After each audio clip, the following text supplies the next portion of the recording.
একজনকে দাওয়াত দেওয়া হয়েছে, আপনি নাম শুনলে আসবেন না, তাই তারা আপনাকে শোনাইতেছে না এবং লিফলেটেও নাম দিল না। নামটা আমি বুঝে নিছি, জিজ্ঞাসা করলাম কমিটির কর্মকর্তা যারা, এটার কোন কারণে দাওয়াত দিলেন? ওই হুজুর, এ আইলে মানুষ বেশি হইব, কালেকশন বেশি হইব, আর যুব সমাজ যারা তারা কইছে এটা আইলে কিছু ডং ফুর্তি হাসি ঠান্ডা নাচ হইব। নাউজুবিল্লাহ বললেন না?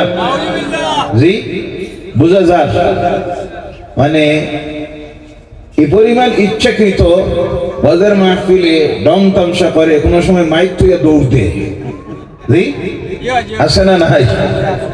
দৌড়িয়া নিয়ে বয়, সে নিজে বুঝতে পারতেছে আমি দৌড় দিলে এরা যাইতে দিচ্ছ না, এবার আনবো, মানে টাইমটা পাস হোক আর জনগণ হাসি তামসা করুক, আর আগামী দিনে যেন আমার আবার দাওয়াত দেওয়া হয়।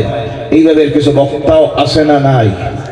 এই জাহিল গুলিকে, আলিম নামের জাহিল গুলিকে আল্লাহ হেদায়েত করুক, সকলে বলেন আল্লাহুম্মা আমিন।